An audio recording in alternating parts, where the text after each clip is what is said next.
Heard every week on the amateur radio bands all around the world, broadcast on low-power AM and FM stations all across the United States, and one of the first podcasts on the internet, we are This Week in Amateur Radio, the worldwide premier amateur radio and technology news magazine and bulletin service of the air. Here are the stories for release around the earth as we come to air with edition number 1389 of This Week in Amateur Radio. The FCC issues a notice of violation to an amateur for unauthorized one-way transmissions and denial of station inspection. The BBC now expects to close Radio 4 Longwave during 2026. The ARRL has launched a club newsletter contest. We will have all the details. The ARRL Foundation is now accepting applications during October. Ham radio influencers all around the internet encourage amateurs to help pass the amateur radio emergency preparedness legislation now before Congress. A newly licensed amateur receives a fine from the FCC. We will tell you how the government shutdown is affecting amateur radio testing, and the FCC. We will have the monthly volunteer monitor report this week. The United States has signed a space agreement with Australia. A U.S. judge tells the administration to halt layoffs at the Voice of America. The FCC releases a draft notice for next-gen television rules and proposes sunsetting for ATSC 1.0. And this week, we will leave you with a special look at broadcast radio history. These headline stories will come to you in a moment along with this week's special features. We'll visit with Bruce Page, KK5DO, and get an update from AMSAT and what's new with all of those amateur satellites in orbit. Australia's own Onno Ben Shop, VK6FLAB, and Foundations of Amateur Radio will tell us how to properly prepare for an amateur radio outing, such as Parks on the Air. Our own amateur radio historian, Will Rogers, K5WLR, returns with another brand new edition of A Century of Amateur Radio. This week, Will takes us back to 1923 to see how amateurs were investigating all sorts of things, including Aurora and even de-expeditions, as he wraps up with part 2 of the story entitled High Latitudes and Low Wavelengths. And we will stop by and visit with Bill Sawyers, AJ8B in the DX Corner, with all the latest news on de-expeditions, DX, upcoming radio sport contests, and more. That's all straight ahead as North America's premier amateur radio and technology news magazine and bulletin service, This Week in Amateur Radio, takes to the air right now. Reporting from our headquarters studio facility just outside of Albany, New York, where after emerging from the deep freeze, we're back in the 70s again, I'm George, W2XBS. And reporting from our news bureau in Sandwich, Illinois, where I just finalized the programming of my radios for the Chicago Marathon, I'm Jordan Kurtz, Kilo Echo 9, Bravo, Papa Oscar. And reporting from our studios in Naugatuck, Connecticut, where we're expecting a severe nor'easter tonight and tomorrow. We're really battening down the hatches here. I'm Steve Sawyer, K1 FRC. And reporting from our news bureau in Rochester, New York, along the southern shore of Lake Ontario, I'm Dave Wilson, WA2HOY. And reporting from central New York, near the southern shore of Lake Ontario, where we're certainly feeling a chill in the air, this is Kilo Charlie 2, Oscar X-Ray Juliet. And reporting from our news bureau at the Ham Shack TV studio, I'm Josh Marler, AA4WX.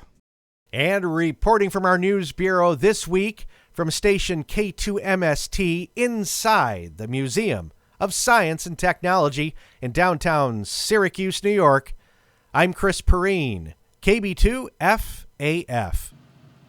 And reporting from our news bureau just outside Albany, New York, in the Geek Cave studios, I'm Rich Lawrence, KB2MOB. And reporting from our Troy, New York News Bureau, where it's too cold for shorts anymore, I'm Eric, Kilo Delta 2, Romeo Juliet X-Ray. And reporting from our ham radio outpost in the Catskill Mountains of upstate New York, where pumpkins are accumulating at a frightening rate, I'm Don Hulick, K2ATJ. And reporting from our news bureau in Fayetteville, Arkansas, where summer and autumn are preparing for their annual battle, I'm Will Rogers, K5WLR.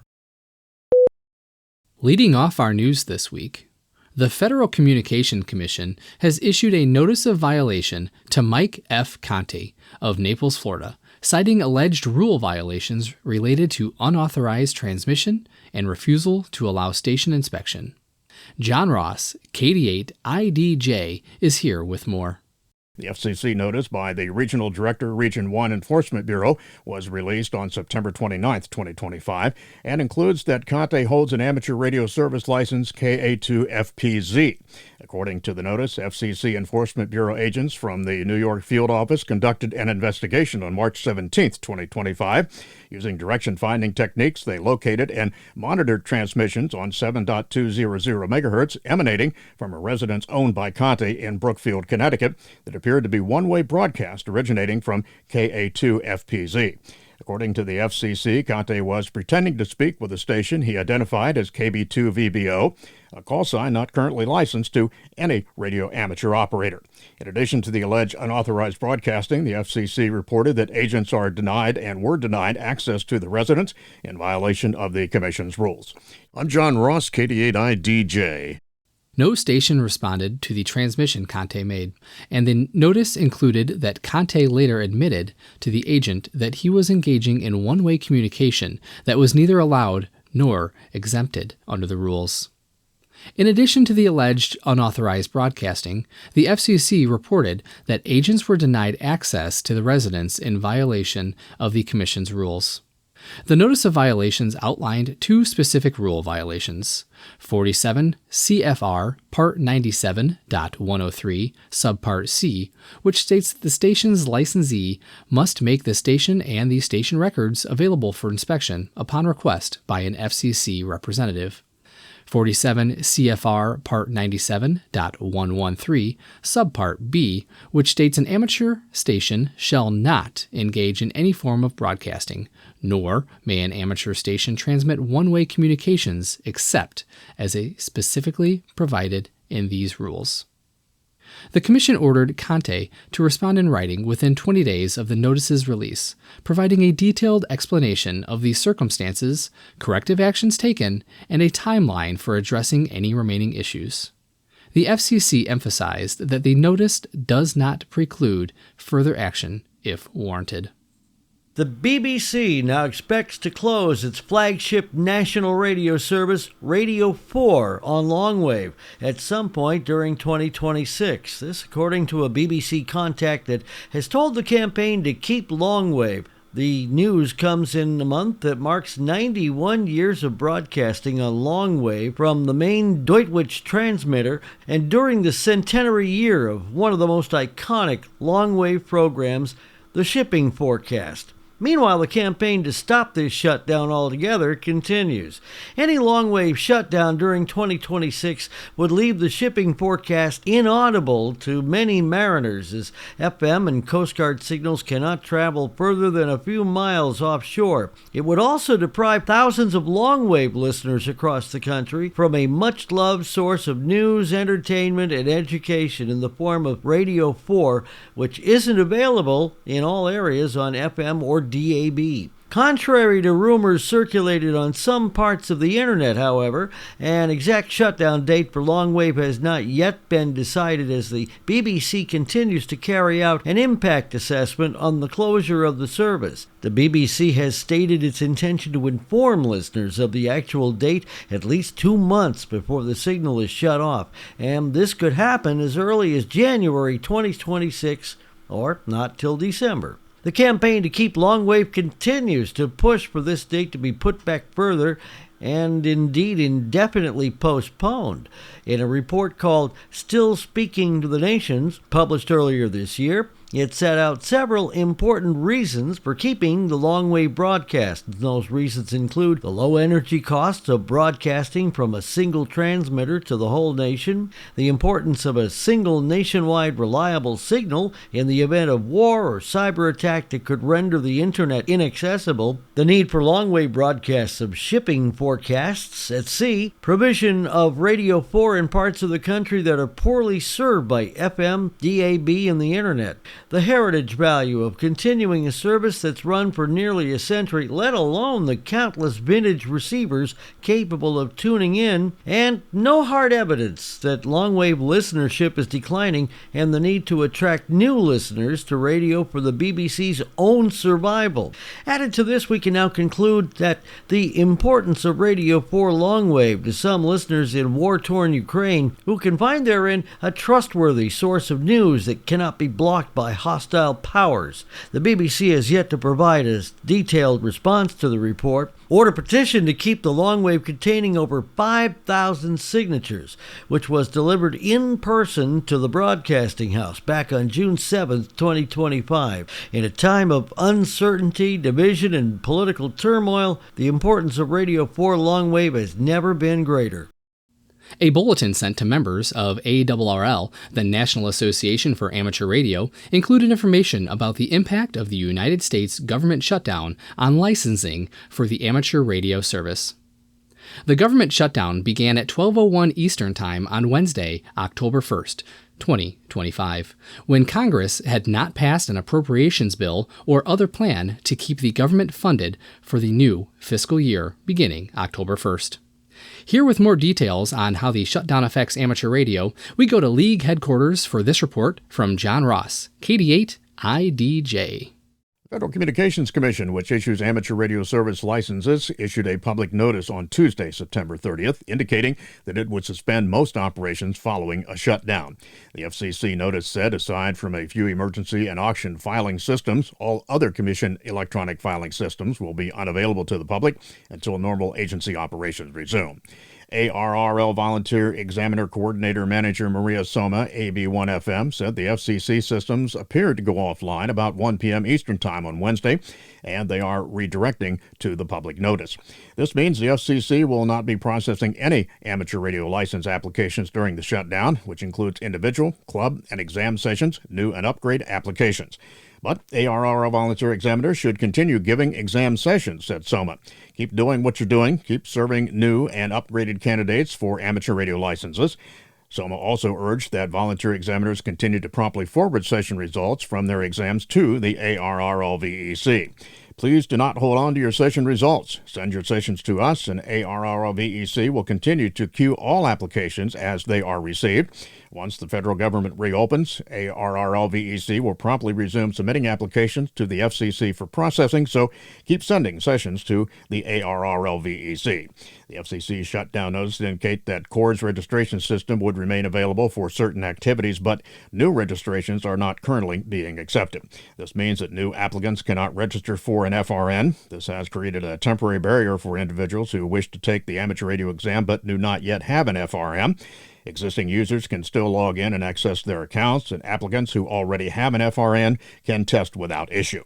Given the current situation, there is active discussion within the testing community about temporarily allowing testing without an FRN, with the understanding that the applicant would take the exam and receive a certificate of successful completion of the examination, and then once CORDS resumes issued new registration, the applicant would register for an FRN, contact the coordinator VEC with their FRN, and have their application submitted retroactively.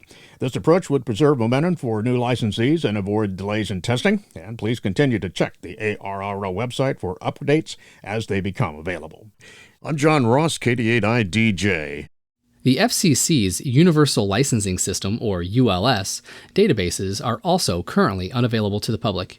ULS and related systems like the License Manager, License Search, Application Search, etc., are not accessible during the shutdown. Users cannot file applications with the FCC or access license data, including address information. The ARRL VEC program has a long-standing tradition of serving the amateur radio service and the Federal Communications Commission with integrity and expertise. As the largest VEC in the nation, the ARRL VEC operates as a knowledgeable information source for a wide range of licensing services and issues. The ARRL VEC supports nearly 30,000 ARRL-accredited volunteer examiners who support the amateur radio community by offering exam opportunities. There is momentum to involve every radio amateur in ARRL's grassroots campaign to pass the Amateur Radio Emergency Preparedness Act. For all the details, we go to League headquarters, where John Ross, KD8IDJ, files this special report. Hosts from popular amateur radio YouTube channels have engaged their subscribers to learn more about the legislation, and some have even hosted ARRL leaders for interviews on their shows. A common theme is how easy it is and how easy ARRL has made it for every ham to send letters to Congress. Go to www.arrl.org/HOA and click Send Your Letters. Then enter your call sign and push the Send My Letters button. It's just that easy. ARRL CEO David Minster, NA2AA, was the guest on Ham Radio Crash Course, interviewed by Josh Nash, KI6NAZ. That program was streamed live on September 18th, 2025. Jason Johnston, KC5HWB, has just finished a series of videos for his 30 Days of Ham Radio project on his channel, Ham Radio 2.0. For Day 25, September 25th, Johnson produced an in-depth breakdown of H.R. 1094 and S-459, the bipartisan bill supported by ARRL's campaign. You can watch what ARRL's latest move means for your radio amateur future. Imagine being told you can't even put a small antenna on your property, said Hayden Honeywood, VK7HH, in the opening of his video for Ham Radio DX, published on September 29th. Hayden comes to viewers from Tasmania, Australia, and he is also a U.S. licensee, KD9SSB. Not in the backyard, not on the roof, and not even hidden in a tree. For thousands of American hams, that's the reality under HOA rules. Brett Glass, W57BG, and Glenn Popeil, KW5GP, interviewed ARRL West Golf Division Director John Robert Stratton, NA5AUS, on September 23rd. Stratton emphasized the importance of getting every ham to send a letter. You can see that discussion on YouTube, listen to it on Podbean, or view it on Facebook. I'm John Ross, KD8IDJ. One addition to the list is Tim Duffy, K3LR, also hosted Stratton on DX Engineering's Weekend Special for September 26th.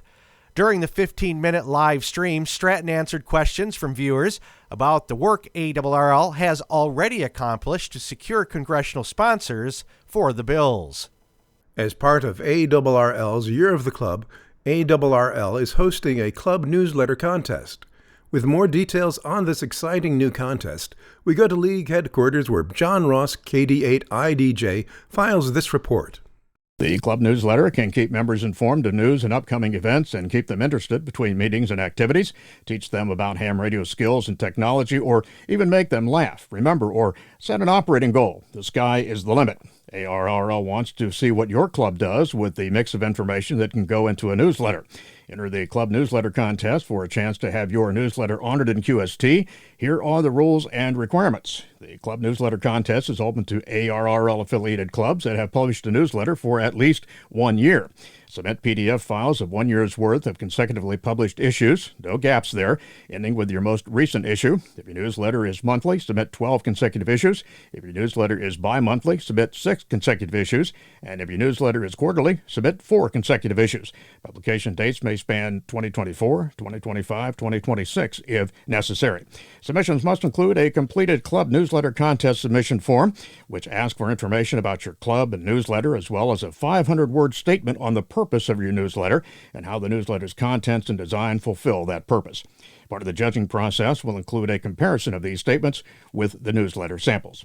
Winners will be notified in May 2026 with awards presented at the Huntsville Hamfest in August of 2026. Remember, the submission deadline is Friday, January 30th, 2026 at 4 p.m. Eastern Time. More details are available at arrl.org. I'm John Ross, KD8IDJ. Once again, the publication dates may span 2024, 2025, and 2026 if necessary.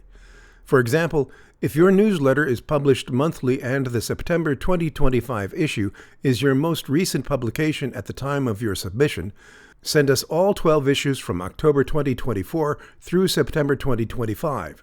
Do not send additional issues once you have submitted 1 year's worth of issues. Winners will be announced in a 2026 issue of QST as part of ARRL's Year of the Club celebration. The QST article may present material from the 500-word statements supplied in the Winners Club newsletter contest submission form. Please note that winners may be asked to supply high-resolution files of specific newsletter pages. And again, the submission deadline is Friday, January 30th, 2026 at 1600 Eastern Time. The ARRL Foundation is accepting grant applications from amateur radio organizations for eligible amateur radio-related projects and initiatives, particularly those focused on educating, licensing, and supporting amateur radio activities. To grow amateur radio's future, youth-based projects and initiatives are specially encouraged.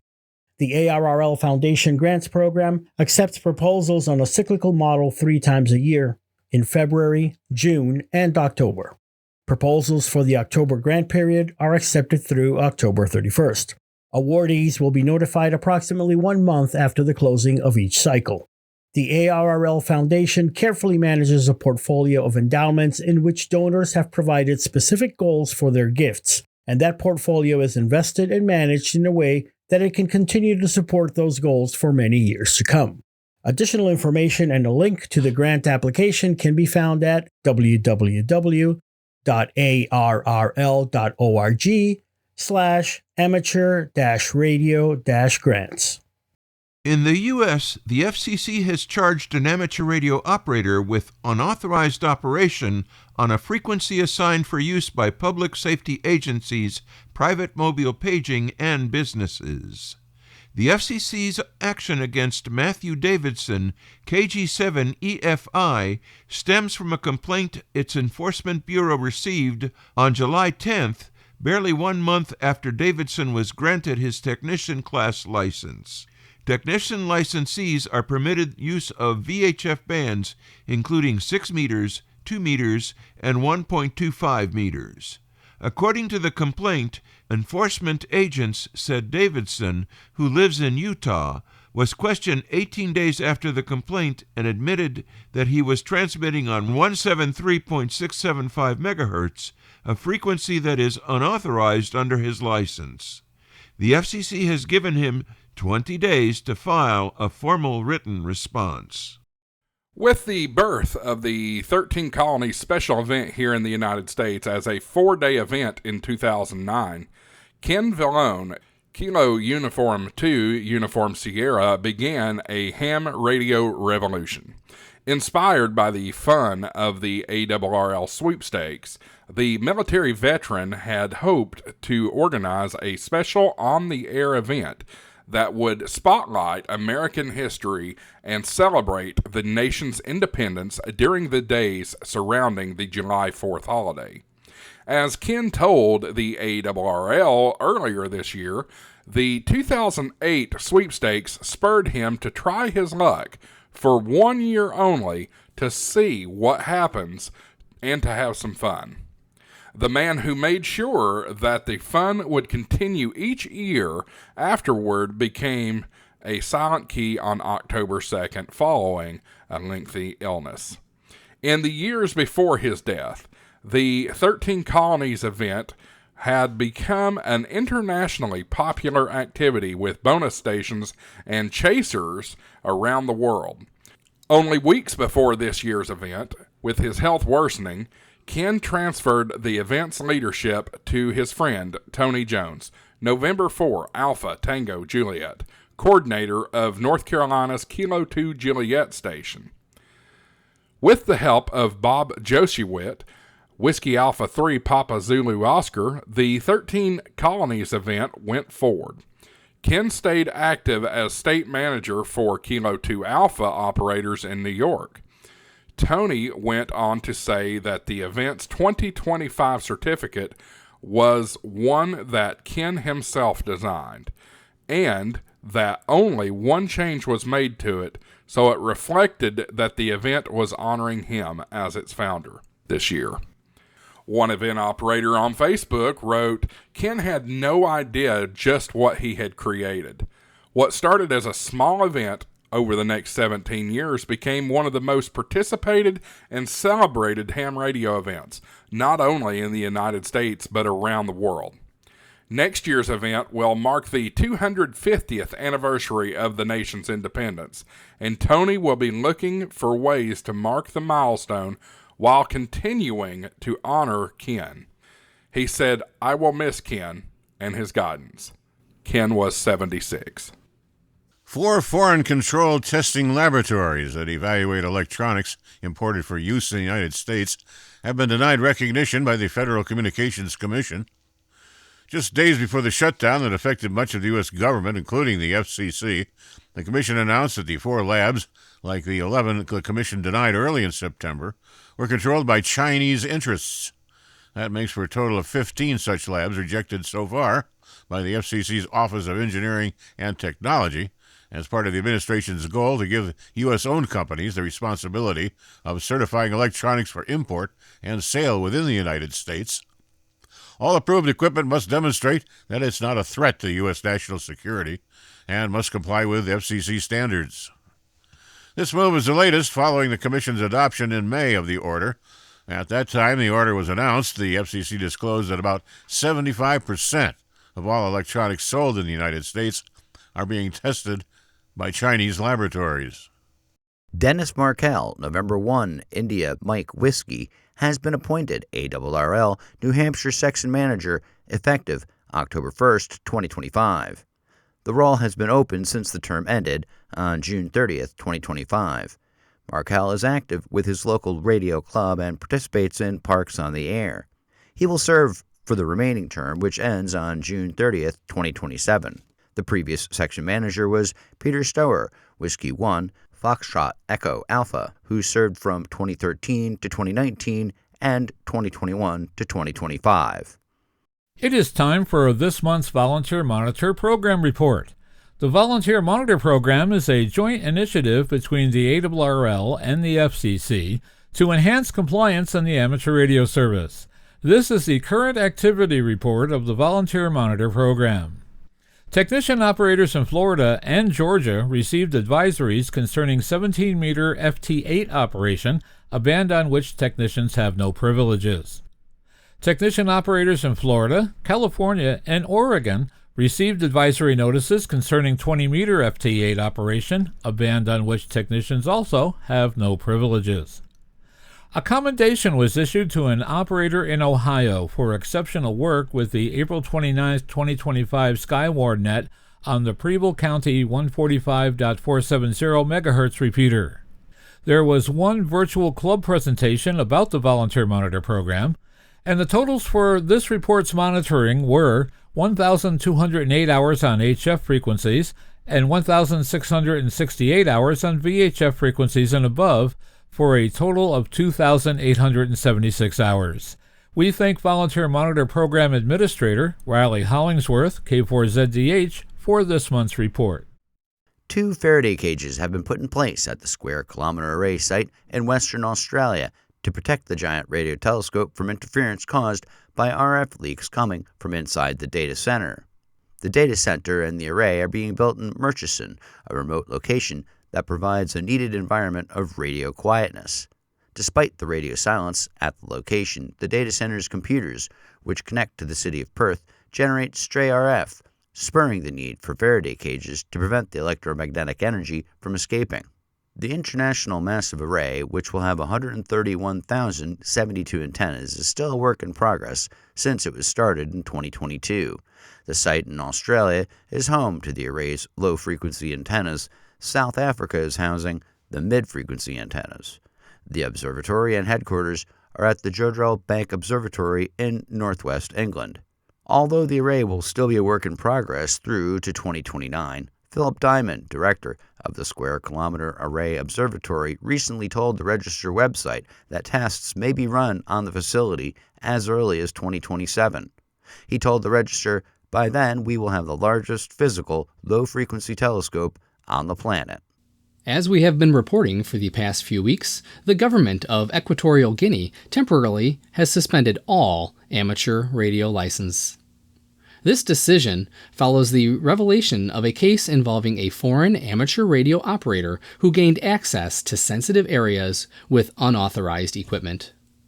The authorities are committed to establishing a new regulatory framework that guarantees effective control over the use of telecommunications frequencies and equipment in accordance with national security requirements. Meanwhile, Italian radio amateurs have been authorized to use the 40 MHz band until the end of the year. They are allowed to operate at 40.660 MHz to 40.700 MHz with a maximum power of 10 watts.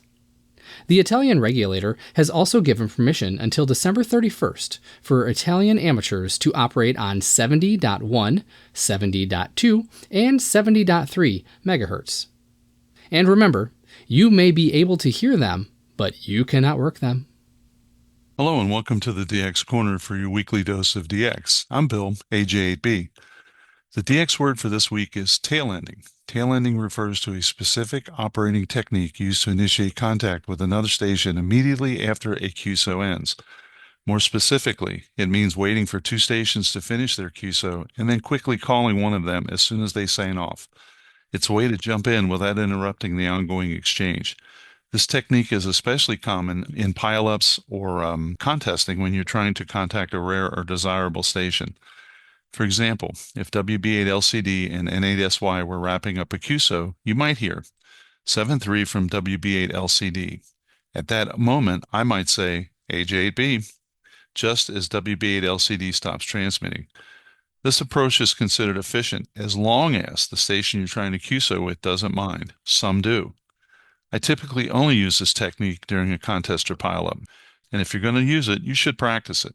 Each week I try to focus on those entities that will be available in the next 7 days. There's so much data to sift through that I thought a focus on the next week might be helpful. Here's what you should find QRV when you tune the bands. The following DX information comes from Bernie, W3UR, editor of the Daily DX, the Weekly DX, and the How's DX column in QST. If you would like a free 2-week trial of the Daily DX, your only source of real-time DX information, just drop me a note at thedxmentor@gmail.com. During the Scouts Jamboree on the Air JOTA event this year, October 18th and 19th, special call sign E2 JOTA will be active from Thailand. JOTA is an annual event in scouting that facilitates global communication among scouts through amateur radio. It is held in conjunction with Jamboree on the Internet, JOTI, on the third full weekend of October each year. Ken, LA7GAA, reports that the 3Y0K Bouvet container has departed from Oslo and is now en route to Bouvet Island, making the beginning of its long journey after being packed ahead of schedule last month. It seems like a long time ago we started talking about this, and now it's right on top of us, so good luck to those guys.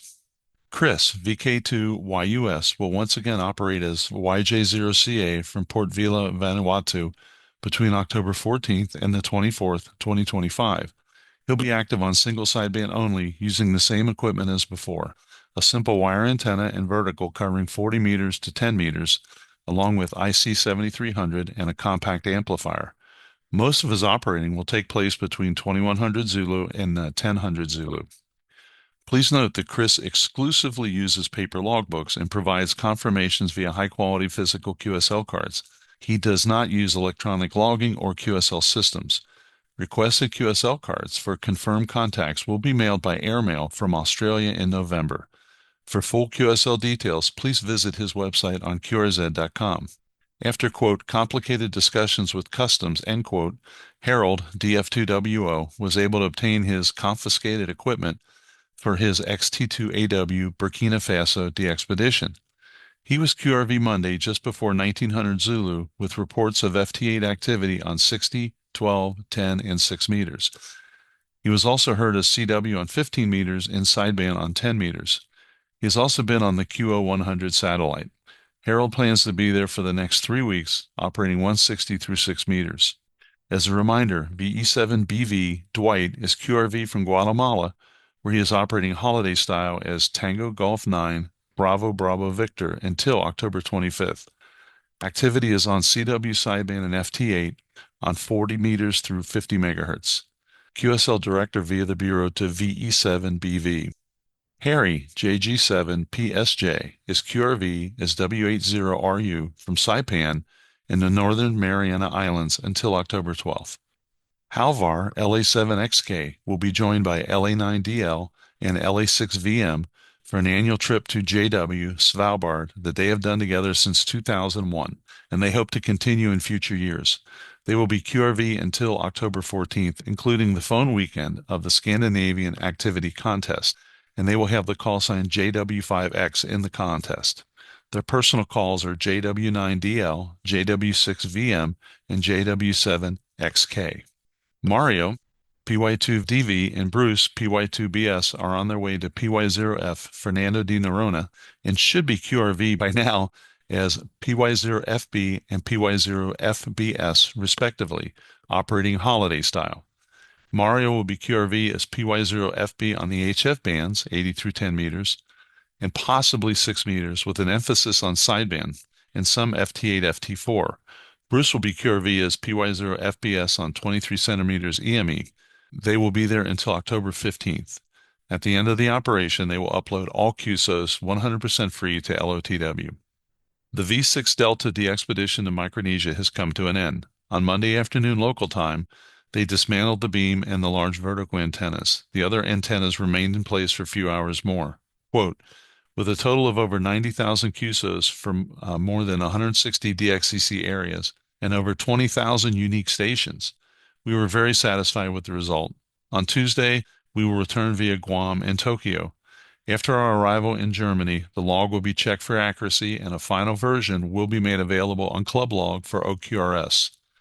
Our sponsors will then receive their LOTW confirmation shortly. The QSL cards should be printed in about 4 weeks, and then our QSL manager will begin shipping them according to priority. Generous sponsors will receive a small photo book, which should be available in early December. Thank you from our team of 9 to everyone who supported us and worked with us. The Rebel DX group is QRV from NUI as E6 Alpha Delta. For the first weeks, the emphasis will be on FT4, MSHV, and SuperFox. The entire operation will emphasize digital NCW with, quote, a little single sideband as well. I have an update from the North Cook Islands, E51 Mike Whiskey Alpha. Quote, we will be in Ratonga by October 7th. We will then begin building our antenna field by late afternoon. It will take a few days to unpack our equipment and get on the air. We are fortunate that this time all the equipment shipped and carried on is delivered with us. We are carrying a 6-meter antenna and KX3 as a dedicated 6-meter receiver with a loud alarm alerting us to any activity. So get on 6 meters and call CQ using FT8. When openings occur, we will shift 1 or 3 of our operating stations to 6 meters. We are very excited to get started. Team E51 MWA. Good luck to those guys. The DX Mentor features a new YouTube episode this weekend, the Salty Walt K6OGO discussion about his new book, Portable Antenna Sketchbook.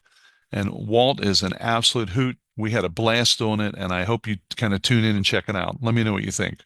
If you're interested in DX podcasts and YouTube channels about DX, you should check out the DX Mentor Facebook page and subscribe to be kept up to date on all of our DX activities. Until next week, this is Bill, AJB, saying 7-3, and thanks to my ex-pal Karen for her love and support. I hope to hear you in the pile-ups. Have a great DX week. Welcome to the 44th segment of Ham Radio History, a century of amateur radio. Ham's Organizations, Events, Inventions. I'm Will Rogers, K5WLR. Our appreciation goes out to Chris Cadella, W2PA, for giving us permission to use his website in the presentation of these segments. Now, come along with us as we bring you the next chapter of ham radio history. High latitudes and low wavelengths. This is part 2 of this segment. In Chicago, Matthews announced that a prize, a duplicate of the receiver installed on the Bowden, awaited the next U.S. or Canadian amateur to take an official Macmillan message. Schnell remarked that one ANA already has made room in his shack for this outfit. Unfortunately, Bowen was taken out of contention, forced to shut down shortly after his initial contacts when his employer, RCA, transferred him to their Marion, Massachusetts station. Although very spotty contact continued as fall approached, Mix began to hear West Coast stations frequently. Finally, just before midnight on 7 September, 7DC made brief contact, but signal strength and conditions were so poor he could not even get the all's well message from Mix. Others were listening too. Jack Barnsley, Canadian 9 BP at Prince Rupert, British Columbia, happened to hear WNP trying without success to reestablish contact with 7DC that night. After waiting a few minutes for a reply and not hearing one, He called WNP and was thrilled a half-minute later when Mix replied that he was very QSA, meaning perfectly readable. Barnsley copied the first NANA news bulletin from WNP after the expedition set up camp and was then in regular contact for the rest of the year. Having kept detailed logs and traffic count by the word, Mix later reported that of the 16,000 total words he'd sent, fully half had gone through 9 BP. On one night, he worked nearly 2 hours copying 30 words under conditions where an ordinary operator would have given up, wrote Mix. Barnsley's anchor station, 9BP, had also been the westernmost participant in the Canadian Transcons, Transcontinental Message Relays. He used two 50-watt tubes with 1,500 volts on the plates for a transmitter and for receiving a Paragon Model RA10 regenerative tuner and Model DA two-stage audio amplifier similar to Godley's station in Ardrossan. It was fed with an inverted L aerial of conventional cage design, having a vertical section 65 feet high and a 75-foot horizontal run with a 12-wire counterpoise ground system strung below. Jack Barnsley would accept the CRL Zenith receiving setup in reward for his work with WNP. The equinox came and went, and nights grew unusually long. By mid-November 1923, the Bowden was frozen in place at temperatures well below 0 Fahrenheit, and the sun had not been seen since late October, an uncomfortable environment for radio operators, but ideal for radio. WNP was now being copied mostly by West Coast stations, only a few elsewhere and none on the East Coast any longer. Besides receiving the news dispatches, 9BP was also passing along traffic to families of the expedition's crew and sending back news from home. With improving on-air conditions during November, 20 amateurs worked WNP in 51 QSOs. It was the best traffic month of the expedition, according to Mix, as 9BP continued to handle nearly all of their message traffic, including the press reports. A new two-way distance record was set in a 15-minute QSO between WNP and R. Smith, 6CEU, of Hilo, Hawaii, who was transmitting with 3 5-watt tubes. Mix wrote that he nearly fainted when he heard Smith answer his CQ. They continued to work each other right through the winter. Mix strung new antenna wires from the ship's mast to some nearby hills, a relief from the confines of the ship's dimensions, which had limited the antenna length.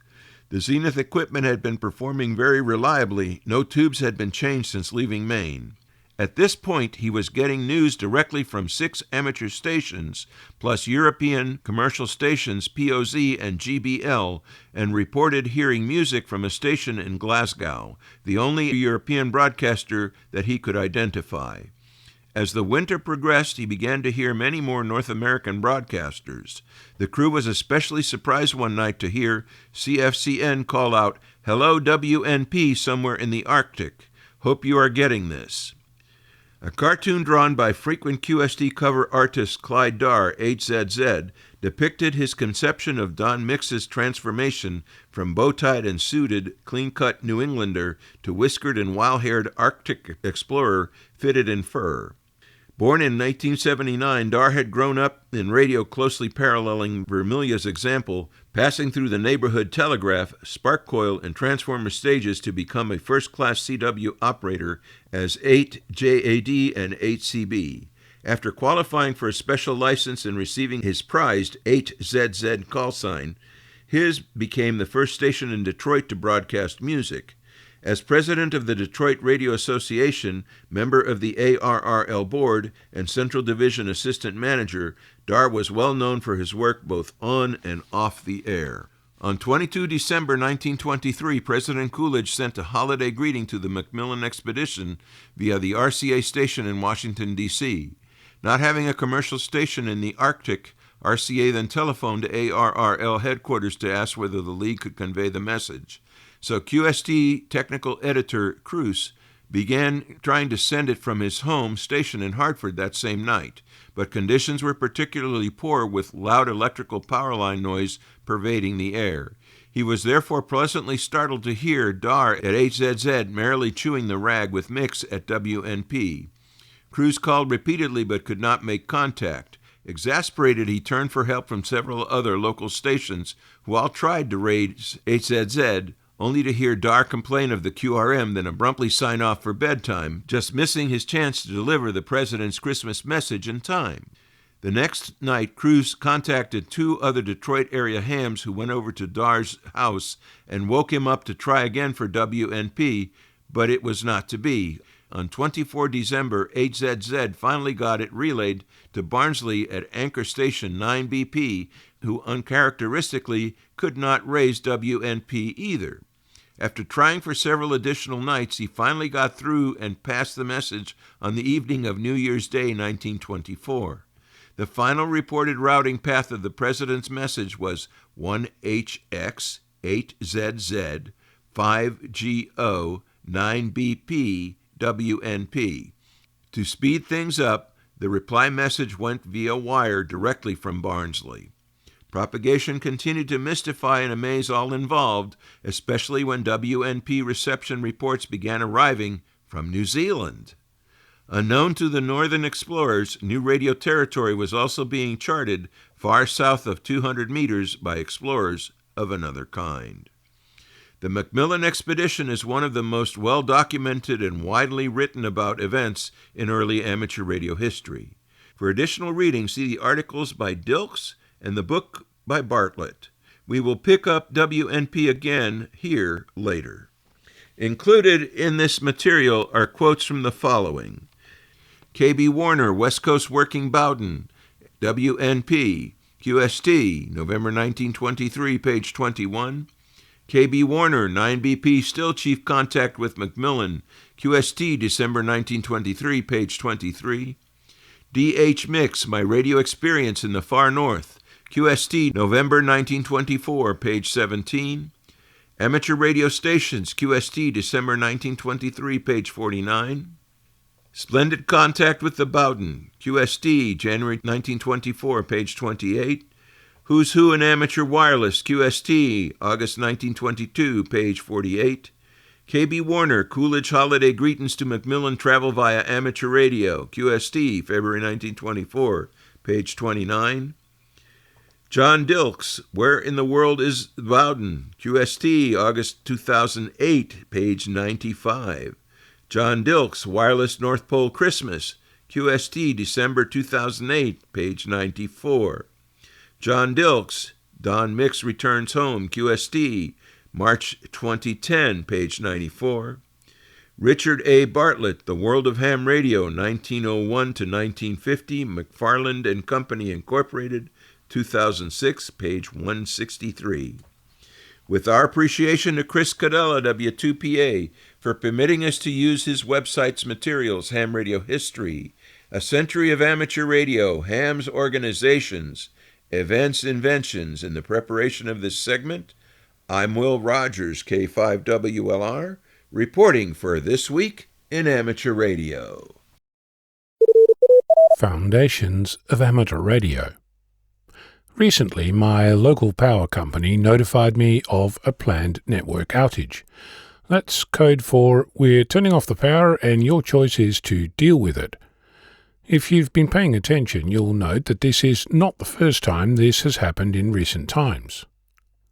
On this occasion, I want to make a difference and actually use the day wisely. Coincidentally, the 750th installment of F-Troop is coming up, and traditionally we try to find an excuse to get outside and set up a station in a local park somewhere. If you recall, I recently went outside and came across a new park, one with picnic tables, gazebos, toilets, and all the mod cons required for a party.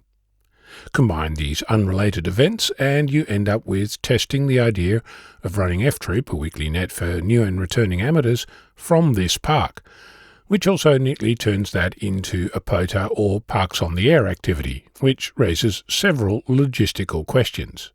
The first one being, what is the radio noise like in this park? Followed shortly by the question, can I hit my local 2-meter repeater, any 2-meter repeater, or the local 10-meter repeater? If the answer to those questions is unsatisfactory, I might be required to rethink my plans.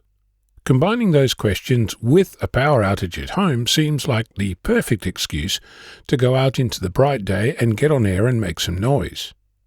One challenge. Having removed my radio from my car several years ago to accommodate the replacement of the transmission, I never did replace it and never used my radio in the car again, which, truth be told, is not a situation I ever imagined when I first installed it many years ago. This leads me to creating a list, which should come as no surprise, a list with what I need to bring as a minimum requirement to test the questions I need answers to. I will confess that the making a radio packing list skill set has atrophied in recent times, so I started small. I'll need a radio, and a suitable antenna, in my case at least two, one for 2 meters and one for 10 meters. Then there's the question of power, at which point I discovered that my trusty portable sealed lead acid batteries have finally died. Not bad after 15 years, well, 12 years of regular use.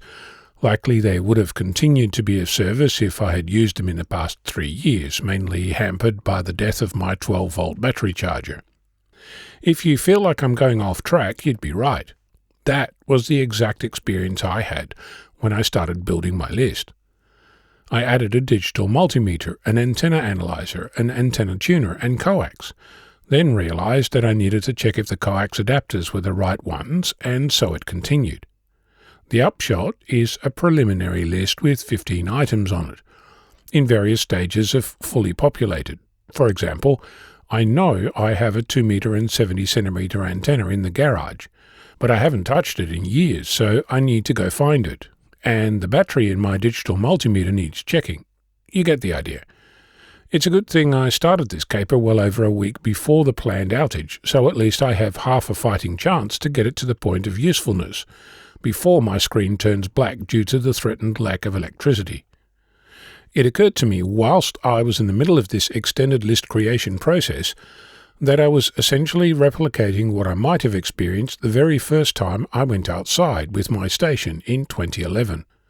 In coming to that realization, the stress levels that were building steadily at that point pretty much dissipated, with the understanding that I'd already done this and survived the experience. In other words, there was nothing worth stressing about. So this leaves me with a question for you. What does this process look like for you? How do you prepare to get on air and make noise? What steps do you take, and what do you avoid? Are there things you might share with a new amateur, and if so, how will you do that? I contemplated sharing the list in a public place, but realized that the power of the list isn't the items on it, but in the process of making it. So no list, but the notion that you too can do this. And if it transpires that you forgot something, there's always the next adventure. I'm Ono, Victor Kilo 6, Foxtrot Lima, Alpha Bravo. As we have been reporting for the past few weeks, the government of Equatorial Guinea temporarily has suspended all amateur radio license. This decision follows the revelation of a case involving a foreign amateur radio operator who gained access to sensitive areas with unauthorized equipment. The authorities are committed to establishing a new regulatory framework that guarantees effective control over the use of telecommunications frequencies and equipment in accordance with national security requirements. Meanwhile, Italian radio amateurs have been authorized to use the 40 MHz band until the end of the year.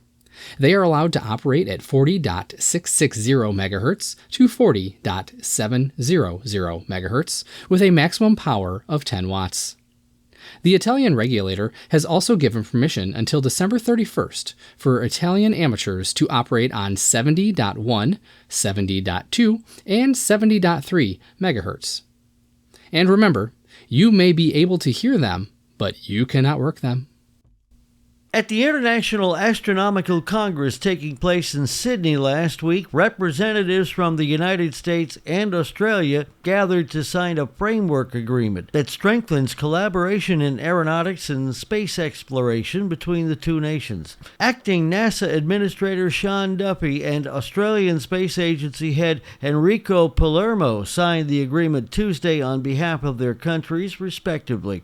Australia is an important and long-time space partner, from Apollo to Artemis, and this agreement depends on that partnership, said Duffy. International agreements like this work to leverage our resources and increase our capabilities and scientific returns for all, proving critical to NASA's plans from low Earth orbit to the Moon, Mars, and beyond. Australian Minister for Industry and Innovation and Minister for Science Tim Ayres said the signing builds on more than a half-century of collaboration between the two nations. Strengthening Australia's partnership with the U.S. and NASA creates new opportunities for Australian ideas and technologies, improving Australia's industrial capability, boosting productivity, and building economic resilience, Ayres said. Known as the Framework Agreement between the government of the United States of America and the government of Australia on cooperation in aeronautics and the exploration and use of aerospace and outer space for peaceful purposes, it recognizes cooperation that mutually is beneficial for the U.S. and Australia and establishes the legal framework under which the countries will work together. Potential areas for cooperation include space exploration, space science, earth science including geodesy, space medicine, and life sciences, aeronautics research, and technology. NASA has collaborated with Australia on civil space activities since 1960, when the two countries signed their first cooperative space agreement. The Canberra Deep Space Communication Complex played a vital role in supporting NASA's Apollo program, most notably during the Apollo 13 mission. Well, today, the complex is one of 3 global stations in NASA's Deep Space Network, supporting both robotic and human spaceflight missions. One of the original signatories to the Artemis Accords, Australia joined the United States under President Donald Trump and 6 other nations in October 2020 in supporting a basic set of principles for the safe and responsible use of space. Global space leaders from many of the 56 signatory countries met in Sydney this week to further their implementation. As part of an existing partnership with the Australian Space Agency, Australia is developing a semi-autonomous lunar rover which will carry a NASA analysis instrument, which is intended to demonstrate technology for scientific and exploration purposes. The rover is scheduled to launch by the end of the decade through NASA's Commercial Lunar Payload Services Initiative. NASA's international partnerships reflect the agency's commitment to peaceful, collaborative space exploration, building on a legacy of cooperation from the Space Shuttle to the International Space Station, and now Artemis. International partnerships support NASA's plans for lunar exploration under the Artemis campaign and future human exploration of Mars. Amateur radio on the International Space Station, or ARISS, is pleased to announce the U.S. schools and host organizations newly selected for 2026 ARISS contacts. A total of 4 of the submitted proposals during the recent proposal window have been accepted to move forward in the process of planning to host a scheduled amateur radio contact with the crew on the ISS. The ARISS program anticipates that NASA will be able to provide scheduling opportunities for the 4 U.S. host organizations during the January 2026 through June 2026 time period. They are now at work starting to implement their 4 to 6 month education plan, which was outlined in their proposal. These STEM-based educational activities help prepare students for their contact, as well as create an ongoing exploration and interest in aerospace and amateur radio topics. They are also completing an acceptable equipment plan that demonstrates their ability to execute the ham radio contact. Once their equipment plan is approved by ARISS, The final selected schools and organizations will be scheduled as their availability and flexibility match up with the scheduling opportunities offered by NASA. The schools and host organizations are ASU STEM Preparatory Academy in Mesa, Arizona, Con Magnet Elementary School in Raleigh, North Carolina, the Center for Creativity, Innovation, and Discovery in Providence, Utah, and the Ecotarium in Worcester, Massachusetts. The primary goal of the ARIS program is to engage young people in science, technology, engineering, arts, and math activities, and raise awareness of space communications, radio communications, space exploration, and related areas of study and career possibilities. Here is an update on a story we have been covering for well over 2 years now, the Help Save AM Radio in Your Car bill in Congress. And it would seem like the wheels of the U.S. Congress indeed turn slowly. However, this issue has not died and appears to be closer to passage in Washington. More than 2/3 of the U.S. House of Representatives have now signed on to co-sponsor the bill, seeking to block automakers from removing AM radios from new vehicles. A move supporters say is essential for public safety and emergency communications. As we come to air, the measure had attracted 296 co-sponsors in the House, easily surpassing the 2/3 threshold, with members from both parties lining up behind it. In the Senate, a companion bill has secured 61 co-sponsors, also demonstrating bipartisan support and giving the proposal strong momentum in both chambers. The push to preserve AM radio has also become a symbolic debate over technology, tradition, and safety. Lawmakers say the issue resonates with constituents who may not listen to AM daily but want it available when disaster strikes. Rural representatives have been especially vocal, pointing out that their districts rely heavily on AM signals that cut through terrain where line-of-sight FM and cell service is unreliable. In a move applauded by a number of lawmakers, the Federal Communications Commission has given prisons and other correctional facilities the authorization to use cell phone jamming technology to disable devices smuggled into inmates. Federal law prohibits the sale and operation of equipment that interferes with the operation of authorized radio communications, including GPS and cellular phones. According to the FCC, the September 30th vote was taken to halt what authorities say are criminal activities, such as drug dealing or killings, being conducted by persons who are incarcerated. The FCC said that its action would coordinate efforts between corrections officials and wireless carriers and is not designed to interfere with wireless services of cellular customers in the vicinity of the prisons. The move drew praise from a number of lawmakers, such as David Kustoff, a Republican congressman who in March had introduced the Cell Phone Jamming Reform Act of 2025.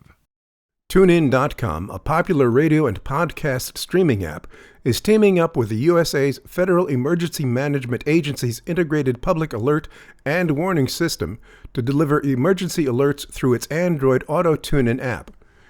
The streaming audio platform heralded the announcement as an important step forward as the industry shifts toward digital-first audio experiences. TuneIn's internet-based service delivers reliable audio quality and broader coverage than traditional radio, especially in areas where terrestrial signals may be limited, a release said. The feature offers iPause alerts from the local, state, tribal, and federal agency level to TuneIn users in affected areas. It is available to auto manufacturers that integrate TuneIn as part of their vehicle infotainment systems through Android Auto.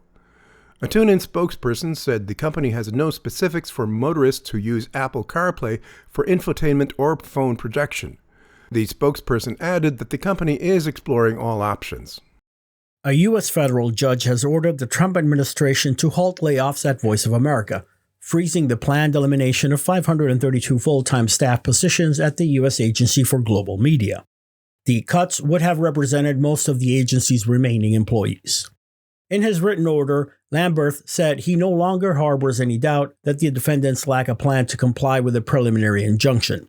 He accused officials of running out the clock on the fiscal year while remaining in violation of even the most meager reading of U.S. Agency for Global Media and Voice of America's statutory obligations. The White House criticized the decision in a statement to Reuters, calling Royce an activist judge who was attempting to subvert the will of the American people. Under the direction of Trump advisor Kari Lake, approximately 1,400 U.S. Agency for Global Media employees have been terminated or placed on indefinite leave since March. The cuts included nearly 600 contract employees and most permanent staff, bringing VOA's 49 language services down to 4 languages, while canceling contracts with the Associated Press, Reuters, and other news services. Zoe Rodriguez, a teacher at the Raymond School in Franksville, Wisconsin, near Milwaukee, has been named the 2025 Carter Craigie November 3 Alpha Oscar Memorial Educator. For more details on this special award, we go to our correspondent, John Ross, KD8 IDJ, who files this report from League headquarters. Rodriguez serves as the Science, Technology, Engineering, Arts, and Mathematics STEAM teacher, as well as the school's technology integrator and library media specialist. She also started a club for 3 through 8th graders called Girls Who Code. She attended the ARRL Teachers Institute on Wireless Technology, TI, at ARRL headquarters from October 6th to the 9th, 2025. Rodriguez, who previously was a Fulbright scholar who taught English in Columbia, is currently participating in the Teacher Innovation Institute, a 2-year program from the Smithsonian's National Air and Space Museum. The Carter Craigie N3AO Memorial Educator of the Year program funds a seat at the ARRL Teachers Institute on Wireless Technology. It was created in 2024 through a generous endowment given by former ARRL President Kay Craigie, N3KN, in memory of her late husband Carter, who was also an avid radio amateur, first licensed in 1981. Rodriguez looks forward to taking what she learned at TI and sharing it with other teachers at the Raymond School. Not only will this support my teaching, but I will be able to support our general education teachers in integrating the concepts I learn and create more engagement in their curriculum, she said. I'm John Ross, KD8IDJ. Rodriguez is excited to integrate amateur radio and wireless technology into her broad experience she shares with her students. The Teachers Institute would provide tangible ways to help my students engage in critical thinking and real-world problems. This program would allow me to create highly engaging and hands-on projects where my students could work collaboratively and build their communication skills. This will not only fit into, but strengthen my curriculum as I currently teach the engineering design process, circuits, coding, robotics, 3D printing, and cardboard construction, said Rodriguez. A graduate of Woodbury Forest School and Williams College, Carter Craigie earned a Ph.D. from the University of Pennsylvania in 1976. Despite lifelong challenges with learning disabilities, Carter became a beloved educator. He taught 5th grade at Montgomery Country Day School in Wynwood, Pennsylvania. He also taught at the Cabrini College in Radnor, Pennsylvania, retiring in 1995 after 25 years on the faculty as professor of English and Communications. He became Silent Key in 2024. Bruce Page, KA5DO, is here now with this week's AMSAT report. Bruce? Thanks, John. The AMSAT Symposium is about a week away. If you cannot attend and are interested in satellite operation, the symposium will be live streamed on the AMSAT YouTube channel.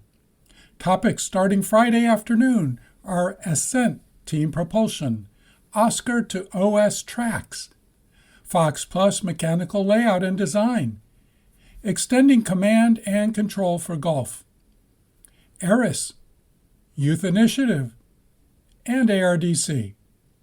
Saturday will be CubeSat Sim, Bridging Orbit and Classroom using SatNogs and CubeSat Sim.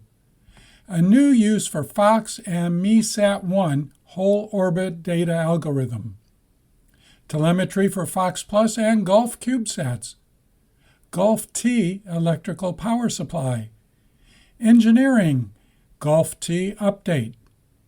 Fox Plus update, followed by the annual general meeting. Do not forget, if you're in the area and need QSL cards checked for ARRL Worked All States, VUCC, or DXCC, I can do that for you during the symposium. This is Bruce Page, KK5DO. Back to you, John. And thanks, Bruce, for that report. It is time for this week's look at space weather and the terrestrial propagation forecast. Solar activity was at low levels this past week. Low-level C-class X-ray emissions from a source around the western limb were the strongest of the period. Region 4241 produced a C1.9 flare on October 6. Newly numbered Region 4244 was quiet as it rotated further from the eastern limb. Regions 4236 and 4232 remained the largest on the visible disk but did not produce any notable activity in the past 24 hours. Additional activity included a filament eruption near S20E25 that began on October 5 and was ongoing at the time of writing. No Earth-directed coronal mass ejections were observed in available coronagraph imagery. There exists a chance for solar flare activity to reach moderate levels, with a slight chance for strong flaring on October 6 through the 8th. A slight chance for R1 and R2 radio blackouts will remain for October 9. R1 and 2 probabilities increased to a low chance on October 10 with the prospect of regions due to return. Solar wind parameters reflected slightly enhanced conditions likely due to magnetic cloud influences. Solar wind speeds averaged near or just under 400 km per second. Phi was mostly in the positive solar sector. Weakening parameters are expected by October 9, with a return to a nominal environment anticipated on October 10. Solar activity has been declining since the beginning of October, as expected. The last slightly larger sunspot group, designated as active region AR 4236, disappeared behind the northwestern limb of the solar disk in the middle of the present week. Almost immediately after it became invisible to us, a moderately strong eruption occurred. This happened on Thursday, October 9, peaking at 12:31 Universal Time Coordinated. However, the decline in solar activity will continue, followed by an increase that should last for almost the entire second half of October. This will include a positive effect on the state of the F2 ionospheric layer. Although this did not bring such good conditions for shortwave propagation, precisely because of the decline in solar radiation, there were interesting improvements here and there, especially at the beginning of geomagnetic disturbances, most recently on the afternoon of October 7. However, another phenomenon played a major role in the surprising improvement in shortwave propagation conditions between Europe and the antipodes on October 8, the rare and rather unusual occurrence of a sporadic E-layer at this time of year. Official forecasts of increased solar activity for the second half of October are rather skeptical for the time being. This is probably because the activity on the far side of the Sun, as measured by helioseismological methods, is not high. However, this may change. A surprise in the form of faster growth cannot be ruled out. For more information concerning radio propagation, visit the ARRL Technical Information Service, read a quick guide to HF propagation using solar indices, and check out the propagation page of Karl Lewetzelschwab, K9LA. For customizable propagation charts, visit the vocap online for ham radio website. Just ahead in Radio Sport this week, on October 10th, the 10 International 10-10-Day Sprint CW Phone and Digital. October 11th and 12th, the ARRL EME Contest, CW Phone and Digital there. October 11th and 12th as well, the Oceania DX Contest, CW. The Scandinavian Activity Contest, Single Sideband and Phone. The Nevada QSO Party, CW Phone and Digital. The Arizona QSO Party, CW and Phone. Also on the 11th and 12th of October, the Pennsylvania QSO Party, CW and Phone, and the South Dakota QSO Party, CW and Phone there. And on October 12th, the UVA ON Contest, 80-40 meters, that is CW. And remember to visit the ARRL contest calendar for more events and information in your area. Upcoming section, state, and division conventions, October 10th through the 12th, Pacificon hosting the ARRL Pacific Division Convention in San Ramon, California. October 10th through the 11th, the Melbourne Hamfest hosting the ARRL Florida State Convention in Melbourne, Florida. October 10th and 11th as well, SparkCon hosting the ARRL Midwest Division Convention. That's in Sedalia, Missouri. And on October 11th, it's the North Star Radio Convention hosting the ARRL Minnesota State Convention. That's in Brooklyn Park, Minnesota. And remember to search the ARRL Hemfest and Convention database to find more events in your area. A 17-year-old radio amateur from rural Malawi has joined the DXpedition team that is headed to Andaman and Nicobar Island in the Bay of Bengal in October of 2026. Urgent Gir, 7Q6UJ, is not just along for the ride. Barely a year after passing his U.S. technician exam, he has already confirmed 168 DXCC countries as a chaser. Soon, he will be on the other end of that envious pileup.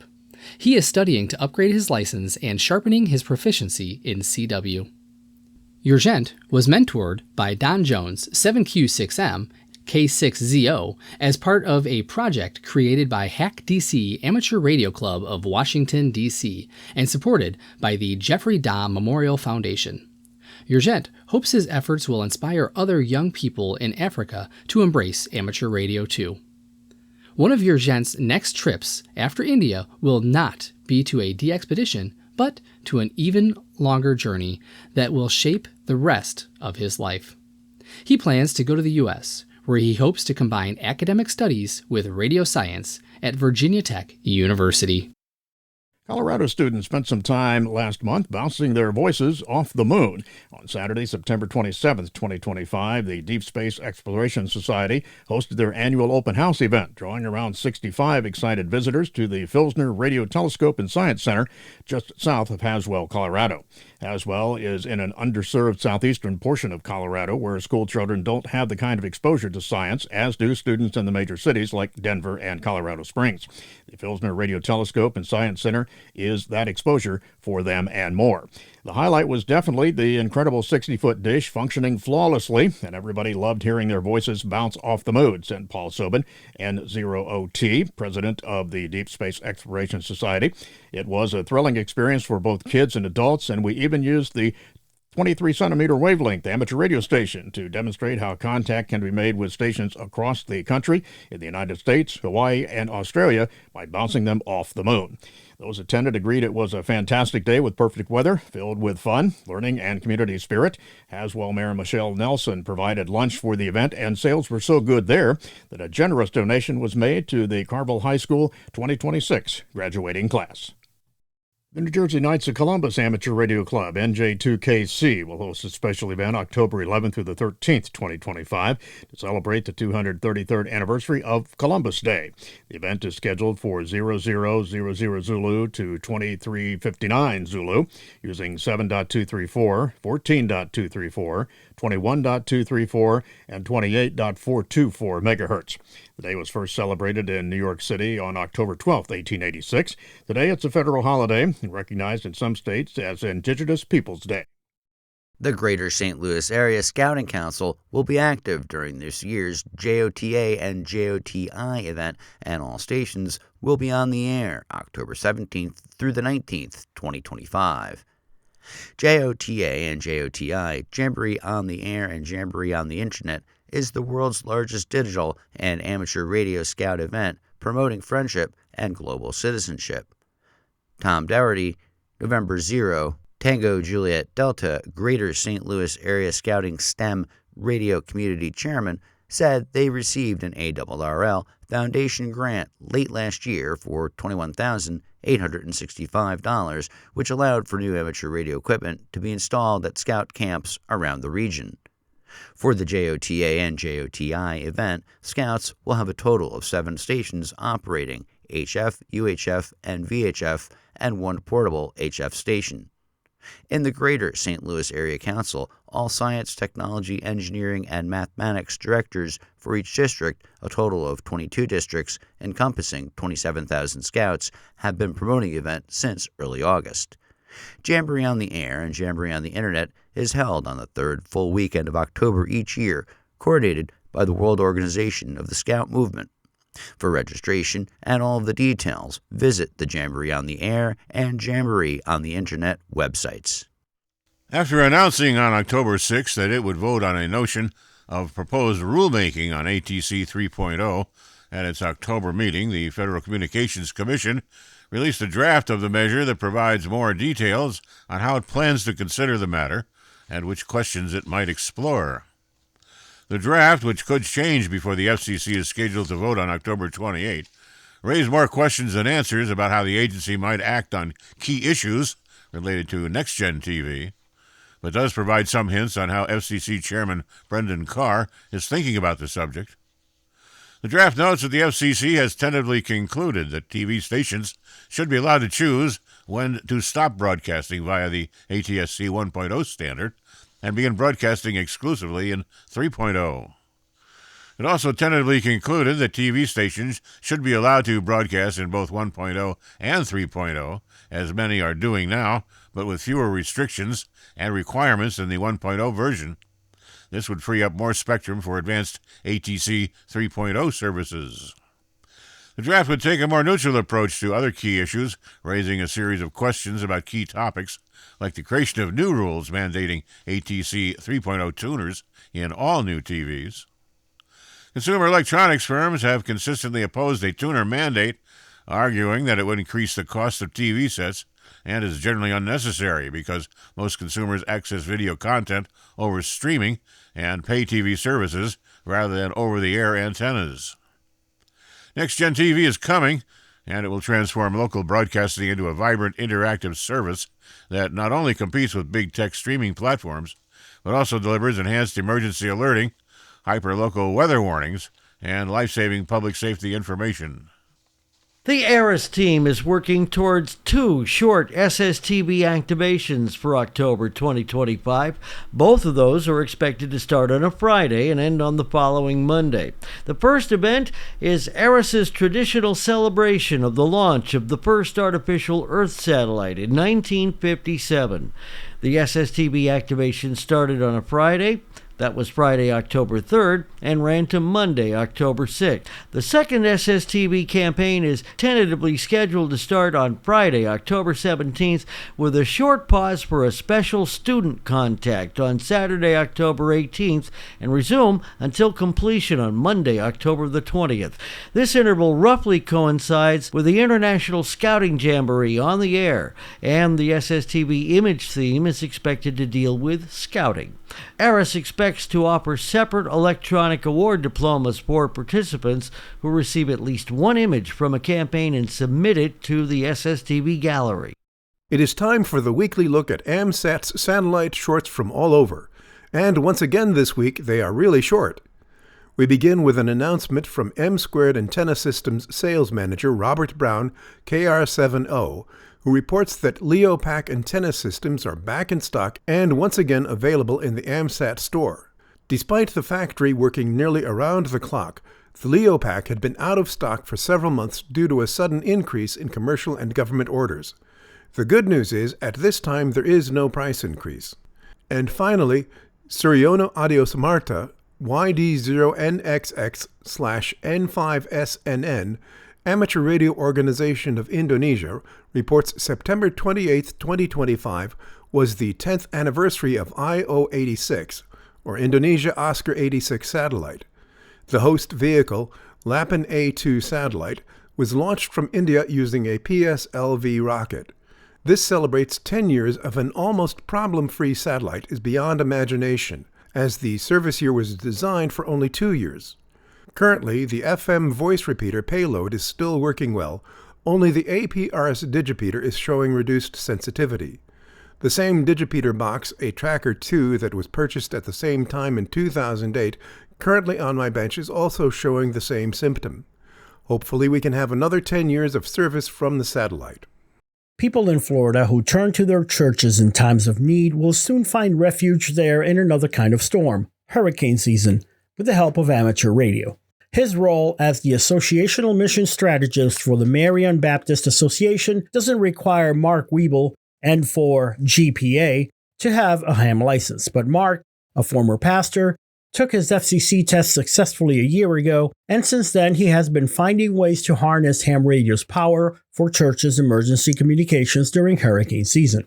The Ocala, Florida Baptist Association has already added a Radio Shack and has plans for a tower.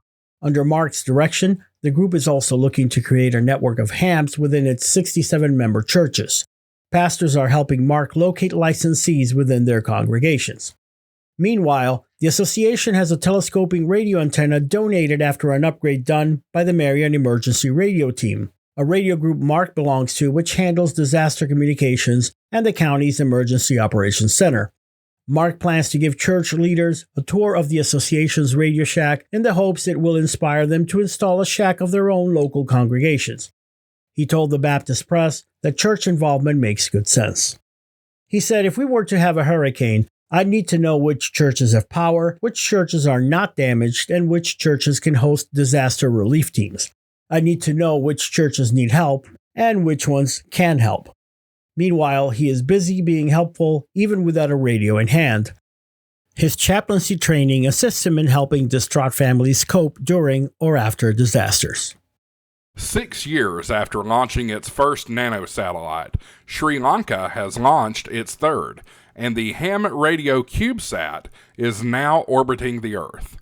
The Birds X Dragonfly CubeSat has marked a special milestone for Sri Lanka, becoming the nation's third nanosatellite in space. Developed with the help from Arthur C. Clarke Institute for Modern Technologies and the Kyushu Institute of Technology in Japan, it began its orbit last month following its launch from SpaceX number 33. Its mission is to serve as an APRS digipeater and to test a new low-cost communication system. It will also demonstrate the relay of store and forward data. Its call sign is Juliet Golf 6 Yankee Oscar Whiskey. The APRS FM digipeater frequency is 145.825 MHz, and its CW beacon is 437.375 MHz. The 2U CubeSat project was funded by the Amateur Radio Digital Communications. For New Zealand's meteorologist, the Westland Rain Radar is transmitting only silence following a lightning strike of the 156 kiloamps that occurred on September 18th. A statement from Met Service New Zealand, the nation's weather service, said that the powerful surge was about 5 times greater than a typical strike and had sufficient power to run a residence for about 2 years. Various news reports said the power not only destroyed the weatherproof cover designed to protect the radar, but fried the electronics and overpowered the grounding systems at the site. The strike's destructive force had disabled the radar dome to the point that Met Service expects it to be out of service for an extended period while repairs are done. The radar is a critical forecasting tool for New Zealand's service weather warnings and plays an extremely important role for communities on the West Coast. Meteorologists, in the meantime, will be observing high-resolution computer models, satellite images, weather stations, and neighboring radar sites. According to a report on the AccuWeather website, this is not the first time the radar dome has been hit by lightning. A hit in 2022 left it with only minor damage. On September 19, the futureGEO workshop took place under the radome of the Bochum Observatory. Organized by AMSAT DL with the support of the European Space Agency. In the spring, AMSAT DL had invited potential interested parties as part of an RFEI. The aim was to build on the experience gained with the Q100 satellite and to jointly define the first concrete mission ideas for a future amateur radio payload in geosynchronous orbit. The workshop was held as a hybrid event. The group was made up of one half who were present on the site and the other half who took part online via Zoom. Andrew Glasbrenner, K04MA, AMSAT Vice President of Operations, represented AMSAT USA at the meeting. When they discussed which communication services and experiments should the new GEO payload enable, or VR antennas, and what technical solutions are conceivable. Who should have access and how? Affordable entry into microwave communications with low-cost SDRs, development of open-source software such as DVB S2 encoders and decoders, educational projects from schools to school contacts with Antarctica, The participants also hope that radio amateurs can be more involved in the construction of the hardware of a future GEO with appropriate personal contributions, transparency, and participation. The next steps are clear. The mission ideas should be available by the end of 2025 in the form of 1 to 3 consolidated missions concepts, which are both exciting and attractive to the amateur radio community. And finally this week, we leave you with a bit of radio history. On November 6, 1935, engineer Edwin Howard Armstrong stood before the Institute of Radio Engineers with a modestly titled paper that said, "A method of reducing radio disturbance through a frequency modulation system." Behind those words was a revolution. Armstrong had invented FM radio, a way to send sound so clear it banished the crackle and hiss of AM. Music and voices emerged with a purity no one thought possible, but triumph turned to struggle. Having already given radio the regenerative circuit and superheterodyne receiver, Armstrong now faced the might of RCA and other giants who had billions sunk in AM and television. He built his own FM network between 42 and 49 megahertz, that is, until 1945 when FCC regulators, after heavy industry lobbying, forced a move to 88 through 108 megahertz, making existing equipment obsolete. Stations were limited to low power. Lawsuits multiplied, fortune and health drained away. On January 31st, 1954, at 63, Armstrong wrote a final letter to his wife, Miriam, and leapt from the 13th floor of their New York home. And yet, every time an FM signal fills the air, every static-free song or voice, we hear him. His invention outlived the corporate pressure and the silence of his final years. Edwin Howard Armstrong gave us silence between the noise and sound that endures. Hi, I'm Terry Saunders, N1KIN, one of the anchors for This Week in Amateur Radio, and I have a few questions. Do you have a good radio voice? Do you have a quiet recording space, own a professional broadcast microphone and DAW software, and know how to use them? Can you commit to a same-day turnaround when given a script assignment? If you answered yes to all of these questions, and you're willing to volunteer your time to give a little something back to the ham radio hobby, then lend us your voice and join our anchor team for This Week in Amateur Radio. To learn more and see if you have what it takes, contact George Bowen, W2XBS, via email at w2xbs77@gmail.com or look him up on qrz.com. This Week in Amateur Radio is heard on nets and repeaters across the country and around the world on great repeater systems like the VK7 RDR repeater on 439.775, also on digital amateur television on 445.500 on the VK7AX H.264 AT repeater serving Ulverstone in Australia, and also via relay on the VK3 RBO DVB-T HD amateur television repeater, also on 445.500 serving Bendigo, Victoria, Australia, and also on the VK3 CE members video stream. Many of the news and information items heard in this edition of This Week in Amateur Radio have been provided by the American Radio Relay League, the ARRL Audio News Service, and the ARRL Letter, AMSAT, the Radio Amateurs of Canada, the Shortwave Listening Post, the Federal Communications Commission, the Radio Society of Great Britain, and Ofcom, the South African Radio League, the International Amateur Radio Union, the Wireless Institute of Australia and the Australian Communications and Media Authority, the New Zealand Association of Radio Transmitters, the Amateur Radio Newsline, the Rain Hamcast, Eric Guth, 4Z1UG and QSO Today, QRZ.com, the International Telecommunications Union, the 425DX News, Parks on the Air and the Soda Reflector, and various news sources on the Internet. With special thanks to all our weekly news sources and to you, our listeners, that wraps up this edition of This Week in Amateur Radio. If you'd like to write to us, you can find everything you need, including archive editions of the news service, at our website at twiar.net. And now, for all of us at This Week in Amateur Radio headquarters and our news team around the world, this is Chris Perrine, KB2FAF, wishing you a 73.